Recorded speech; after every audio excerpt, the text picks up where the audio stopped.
To the midway point of the 2013 season, the Arizona Diamondbacks find themselves at 42-39 and atop the NL West. You might ask yourself, how are they doing it? I'll tell you. Hi and welcome to another edition of Venom Vision. For ArizonaSports.com, I'm Dave Dolber.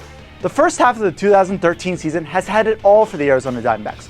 Walk-off wins, marathon affairs, a Cy Young contender, an MVP candidate, a brawl, even suspensions. It's been everything, and at the end of it, you have a first-place team. Now individually, when you look at some of the guys, whether it be Martin Prado, Trevor Cahill, Miguel Montero, or JJ Putz, they've underachieved. But collectively, in the words of former Arizona Cardinals head coach Dennis Green, the Diamondbacks are who we thought they were.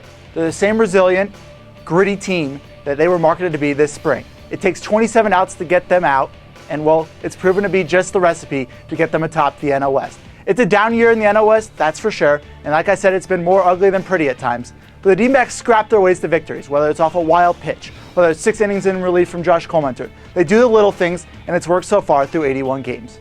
Let's shift gears and head on over to the Around the Diamond segment, where this week I'll focus on the second half of the season and give the Diamondbacks 3 tips they'll need if they want to remain atop the NL West. As I mentioned earlier, through inconsistent play and injuries, Kirk Gibson and company weathered the storm through the first half of 2013. But if they go another 22 games without a win from their starter, they'll probably drop to 3rd or 4th in the division. So here's a few tips for Kirk Gibson and company to remain atop the NL West and get back to the postseason for the second time in 3 seasons. First, make Chase Field matter.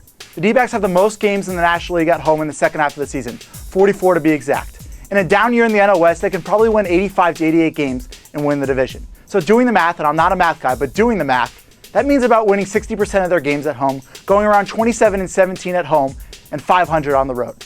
Home field advantage means a lot, and I know they play games against the Rays, the Orioles, the Blue Jays, the Giants still at Chase Field. Those games matter more than ever.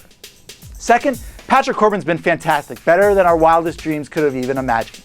He's competing for a Cy Young candidate, and he's also competing to start in the All-Star game coming up this month. But he can't do it alone.